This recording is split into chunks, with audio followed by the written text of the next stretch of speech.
Just when you think the royal drama couldn't get any messier, boom, Buckingham Palace aides out here scrambling like their jobs are on the line. I mean, they probably are at this stage. But my goodness, the Daily Beast pull back the curtain. And baby, it's giving censorship, panic, and a PR war hotter than the summer in Soho. Now, listen, there's talk of King Charles's funeral arrangements, Prince Harry and Meghan's alleged involvement, and they are using WhatsApp back channels to threaten the media. Like, are we in Buckingham Palace or a bad season of House of Cards Winter Edition? Welcome to Isabella Bank's YouTube channel. It's your girl Weezy here, and my goodness, have we got time, receipts, and a little luxury? Because this video is sponsored by none other than OLC Luxury Cosmetics.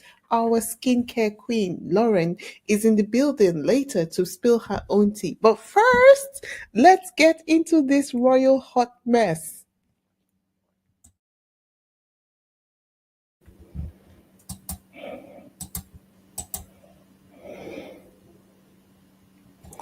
Okay, so the rumor mill was already spinning with whispers of a royal reunion.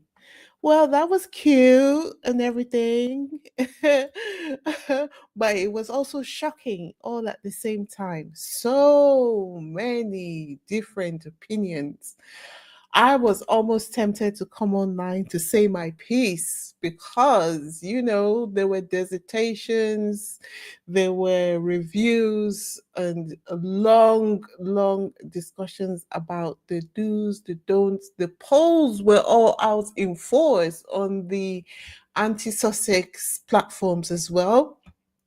I was almost going to come out, but I was like, no, I need to understand exactly what is going on with that. And, I feel like we are beginning to see exactly what's up with that meeting. Um, I know that after the Sussexes PR or communications managers were seen meeting with the royal family's team, that they put out a statement saying that there was no reconciliation talks going on, that they were only trying to coordinate because of Prince Harry's various charities. And I suspect that means Invictus 2027 and um, his upcoming trips to the UK, if he has any, given the fact that Prince Harry has probably accepted, well, not probably, he has accepted the decision regarding his security. So Prince Harry can never be an ordinary person. He is not ever going to be a civilian because he is a part of the royal family. So he can't put that aside and he has to figure out a way to coordinate with the royal family. I am so glad that he has the maturity to reach out and do what is necessary when it comes up. Anyway, what had happened was the Daily Beast has dropped a bomb on the royal family because they have been caught trying their very best to um, censor the British media. And it's bad enough that the left behinds are giving the British media literally nothing to report on, that they have to reach across the pond to America to see what Harry and Meghan are doing to get anything interesting regarding the royal family to print.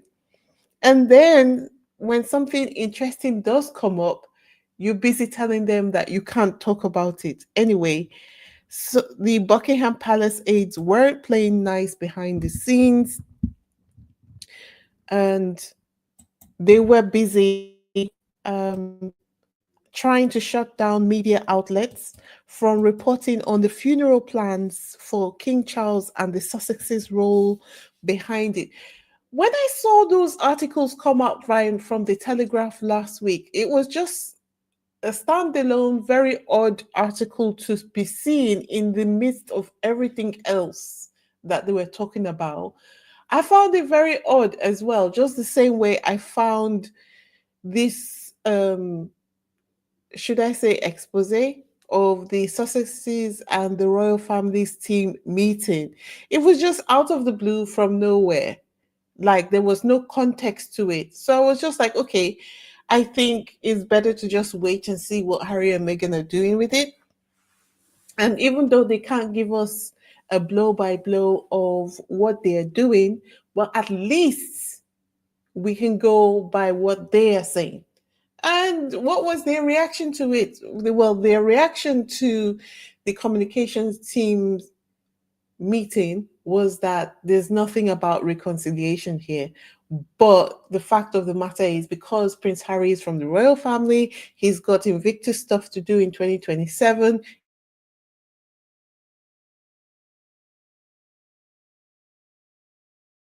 It makes sense if he and his team would seek some kind of understanding, some agreement of how to choreograph PR in 2027. And because they have a lot of engagements, being the kind of busy people that they are, operating on high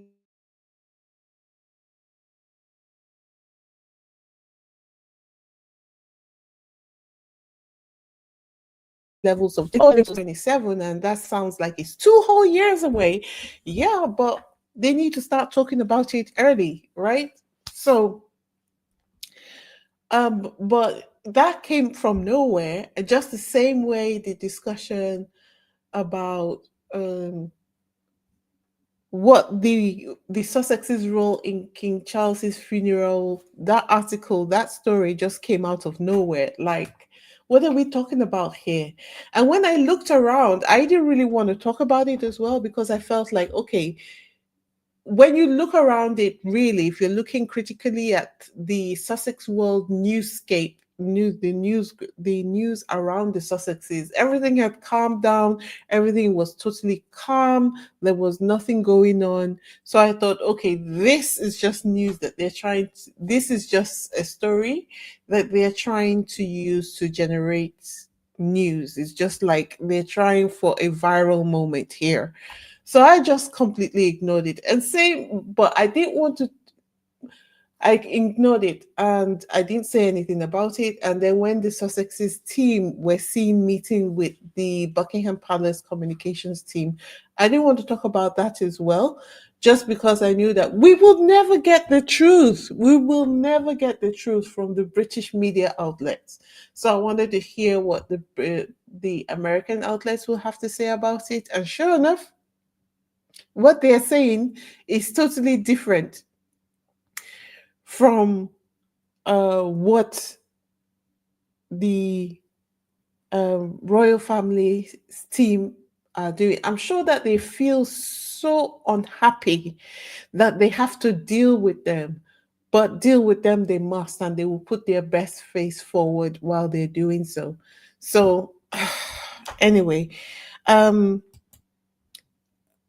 I wish I had a brother like Prince Harry, because he is so mature. I'm sure he's had to be, but he's really so mature, because I know that it must be excruciating having to deal with the royal family. Not necessarily King Charles, although he would be annoying, but Prince Harry would have been so used to dealing with his father over the years. It's usually the people around people of influence who are so very annoying to deal with, because they assume the importance of the person that they work with, and they just deliberately go and make things difficult. Now, imagine this, that this was actually a meetup for the communications team, which would segue into reconciliation talks. This is how the royal family's team would just leak everything.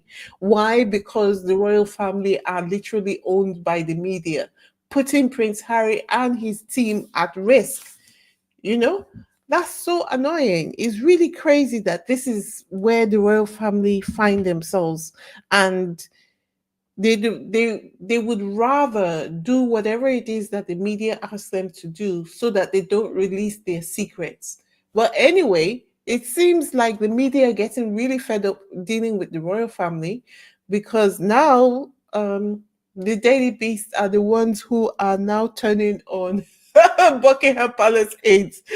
Like, you're trying to silence us, and this is not acceptable. As if this is not regular news.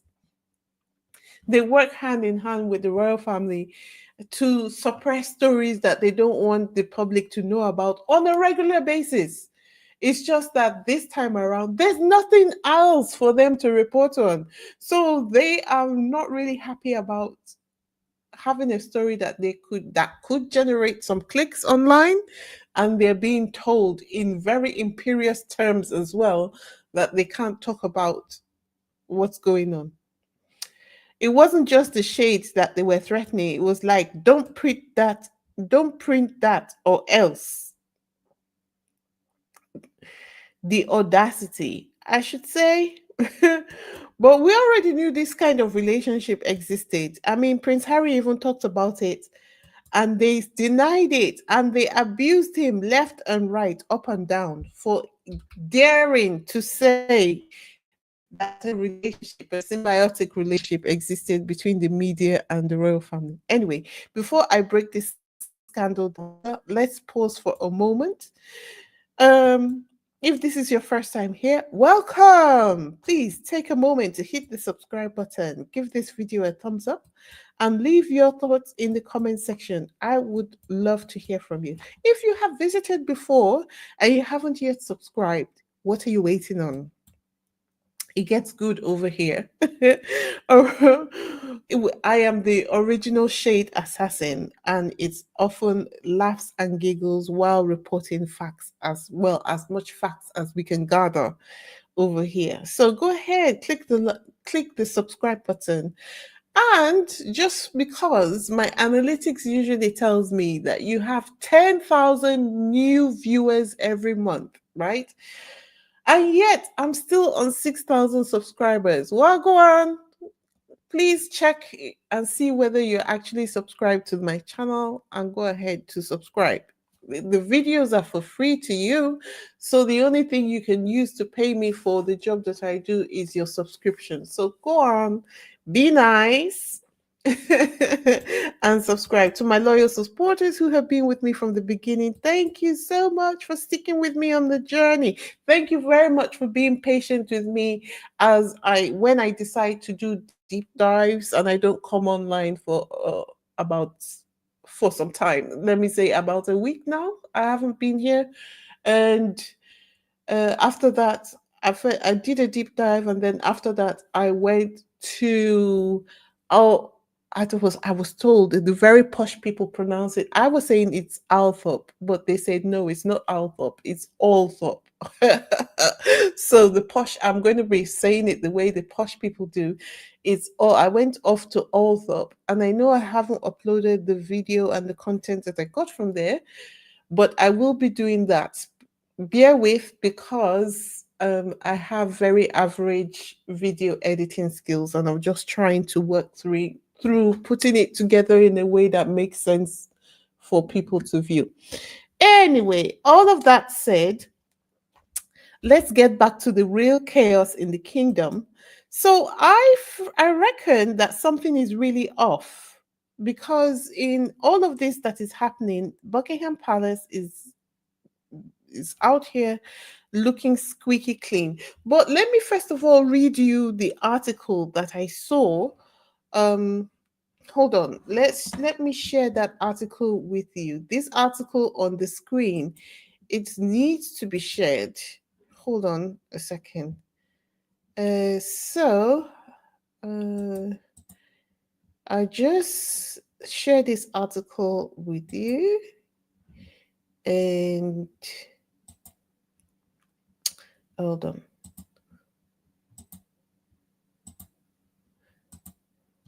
I've even seen an article in this same article where they were talking about love Meghan or hate Meghan. She is very successful at the moment. So them coming back to the royal family would be a plus for the royal family.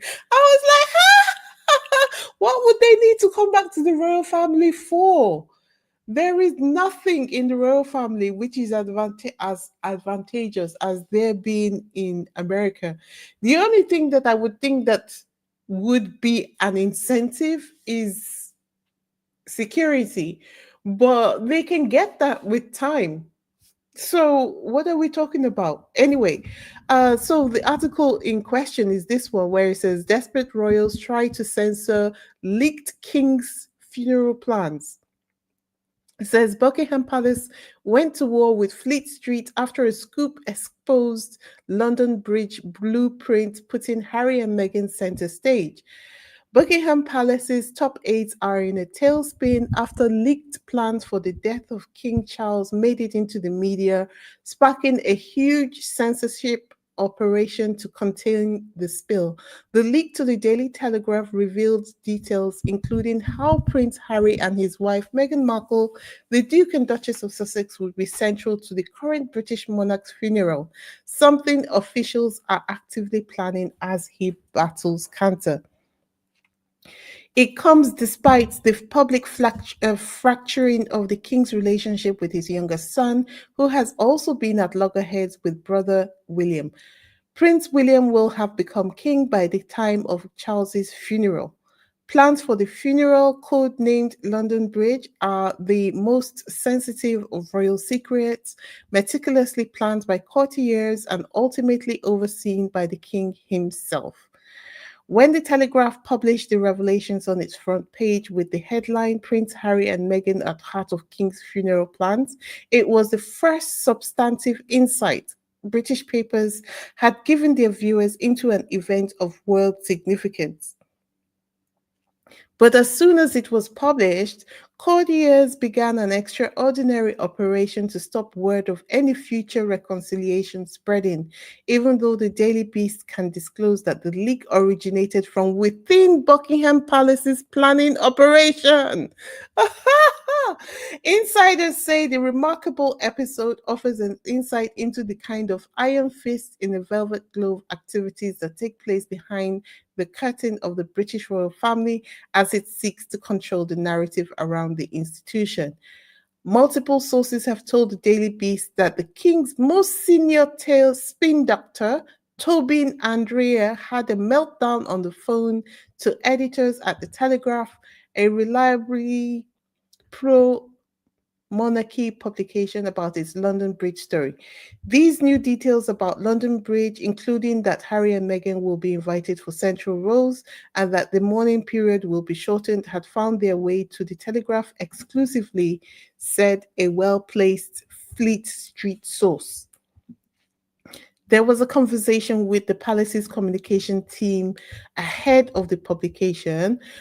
Tobin Andrea was very, very unhappy. He was involved directly and lobbied the Telegraph for more than 24 hours to try and influence the timing and terms of publication, but explained the second source, a senior journalist with knowledge of the situation, his editors did not wish to be controlled. That went down badly with Andrea, who was very resistant to the publication. There was a heated phone call. In the end, the view was taken that the paper needed to protect its editorial independence, and it decided to publish its scoop when it wanted to, which, from Tobin's Andrea's point of view, was premature. Mm. Anyway, they said Andrea used a WhatsApp text message group with other journalists who cover the royal family for British newspapers and television networks. So, this assumption that the Sussex Squad have had for a long time that the Royal Rota have a WhatsApp group, it's true. They actually do have a WhatsApp group, and this is it right here. And you can see all the discussions that they have in here where he was telling them off for trying to print the story, saying that it was in bad taste, as if they don't usually discuss the funeral arrangements of the current monarch on a regular basis. It's standard conversation. In fact, the current monarch plans their own funeral. They decide what they want to happen before it all happens. And it's not just that, but they actually do practice runs for the day before the actual event. They designate a period of time in the year where they do practice runs of what will happen if the current monarch passes. So it's not like this is new, but apparently King Charles finds the conversation of a funeral arrangement about himself very distasteful to be discussed, and he got his henchmen involved trying to get them to stop the publication of uh, the discussions. And I think maybe what perhaps triggered the palace was the fact that Harry and Meghan are involved in the involved in the arrangement, and that probably was making um, William. That was probably triggering William. Why are you talking about Harry and Meghan? I'm the one who's going to be king. I can imagine that it would be as petty as that. I can imagine that it would be as petty as that. Oh dear. Anyway, so yeah, this is what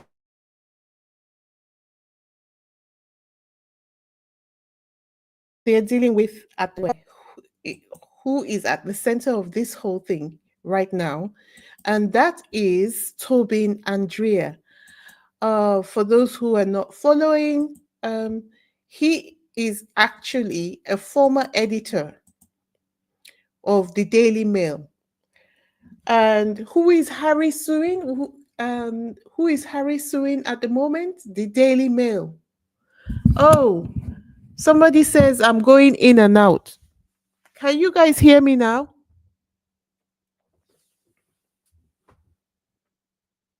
Okay, it has stopped now. Okay, that's good. Thank you. Thank you for letting me know. Anyway, so is it any surprise that there were leaks? Is anyone surprised?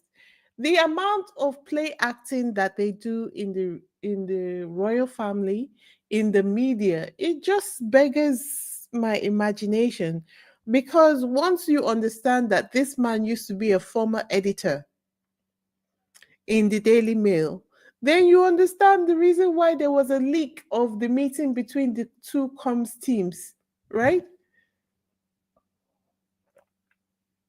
Anyway, he is said to be blocking any healing between the Sussexes and the royal family. And again, it's to their advantage if they block it. And no wonder they have not been able to heal the rift, because families have rifts in them all the time. People fall out and then they make up. But when you've got the Daily Mail in your very middle, and also protecting your dearest and darkest secrets, of course you're not going to be able to heal any rift. It's not to your advantage to do so. Look at it. Let's look at the story. Let's look at the story. So it says, I just found it interesting that they place so much reliance on people outside of the family for things that they shouldn't, you know? Look at this. It says, Harry's homecoming depends on one man, and that's the problem. Hold on. Let's see. And Harry's, just a second, let me get this up. There you go. That's better. Okay.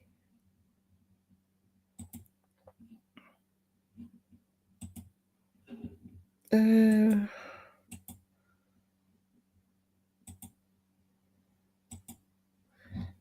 it says the context explains the recent peace summit packed on the balcony of an exclusive London club involving key players from both royal parties, including Meredith Mains, the communications officer for the Sussex household, who was in London to work contacts on their behalf.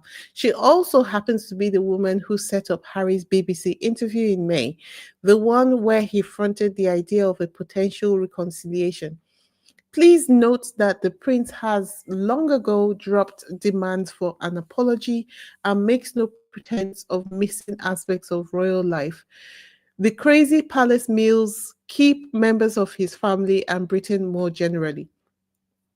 Meanwhile, exactly what he does next remains open. Despite his best efforts, Harry has failed to shed his royal skin.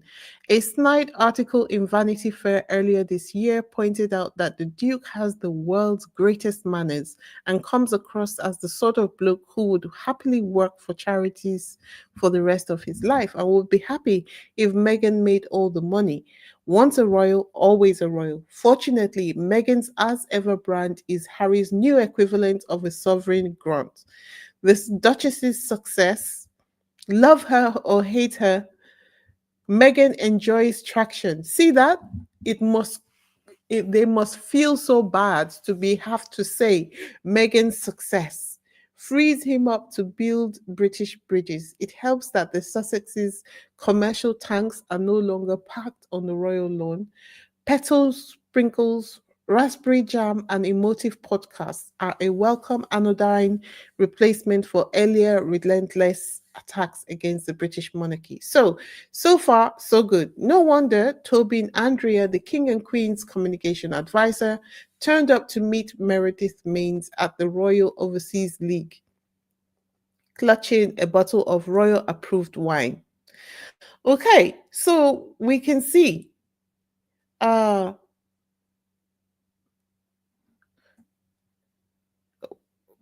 that is, hold on a second. Uh, you can see, yeah. So he's the one who is the connection to the king and queen, and it seems like he's the one who decides who King Charles is going to be friendly with and who he is not. Well, if that's what King Charles wants, well, good for him.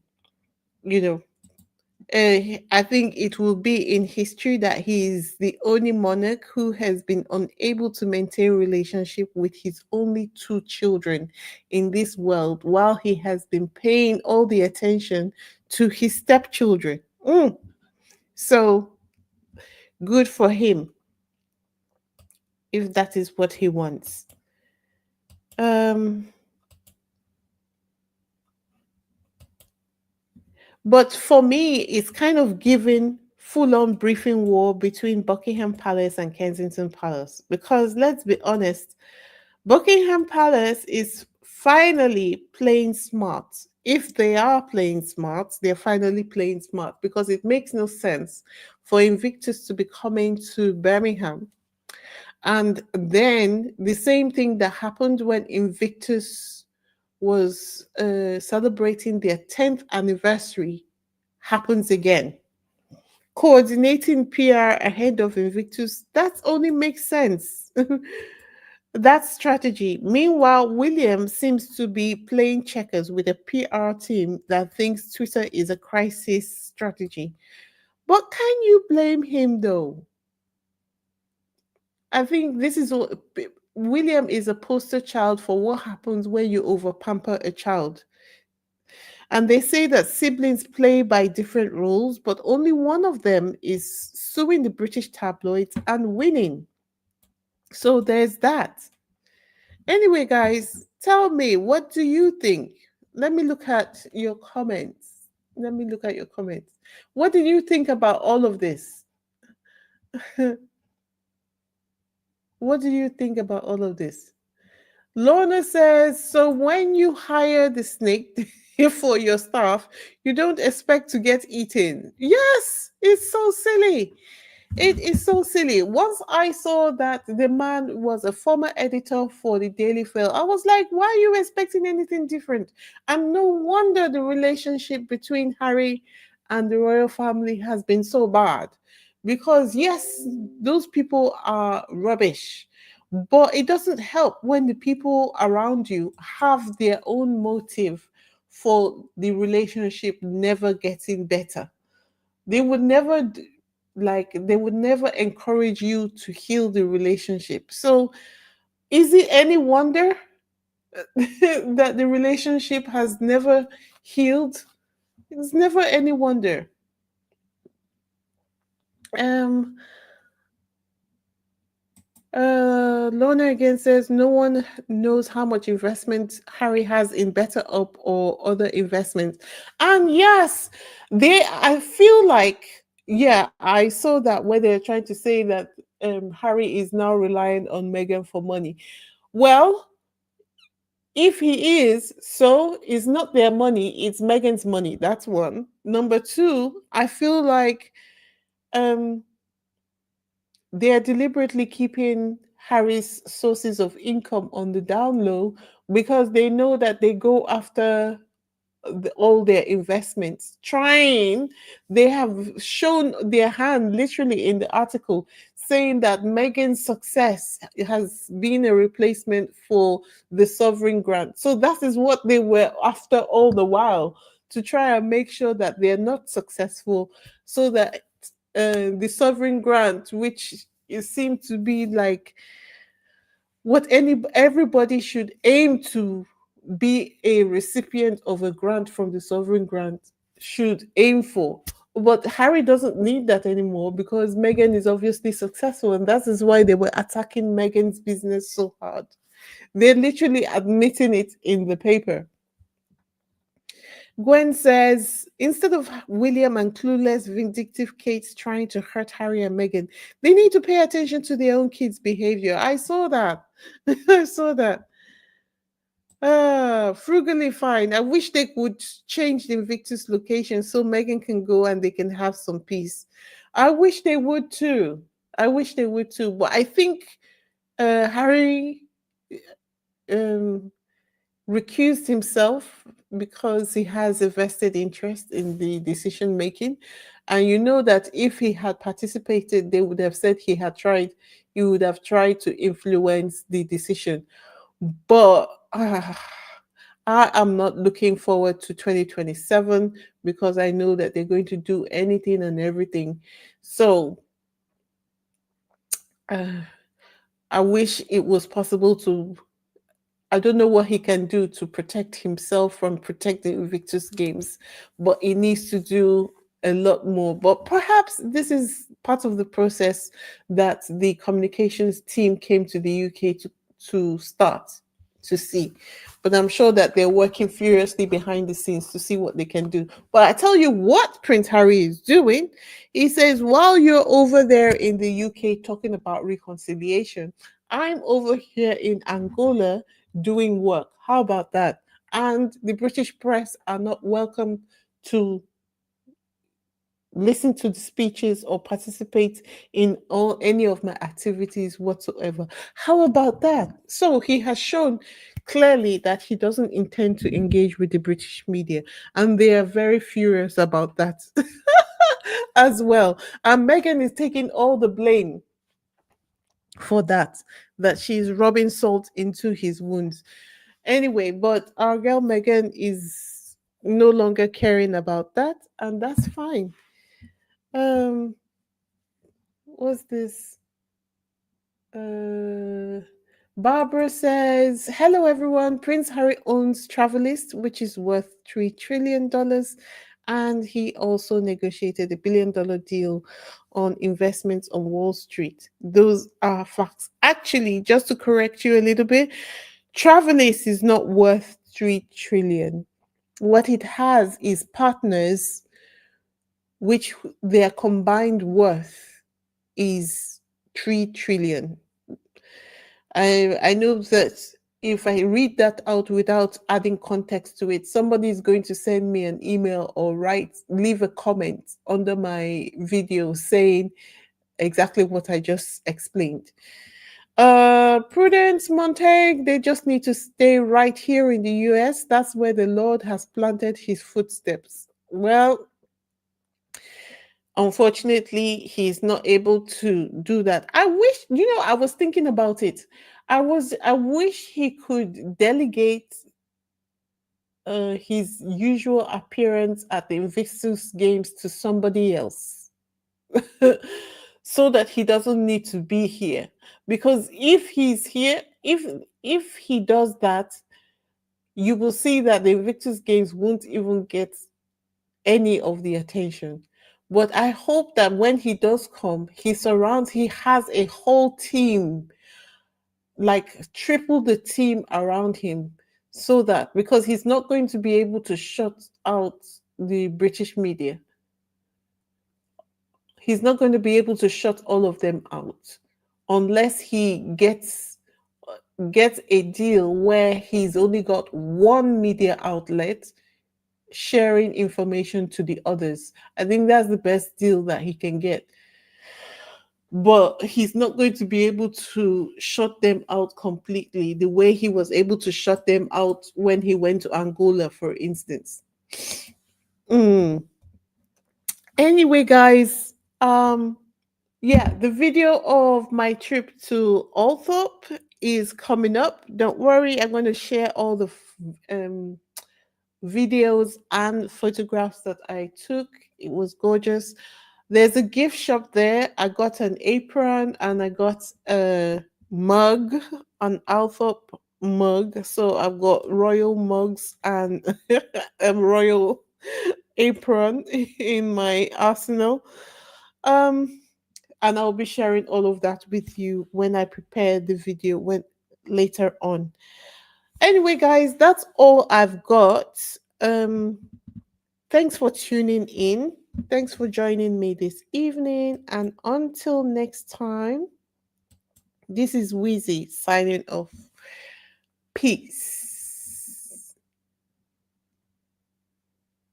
Like Eva says, Charles is a hot mess. Well, that's one way of saying Charles is a snake, Gwen Daniel says. That's a great way to end the video. All right, guys. Charles. Until next time. Bye.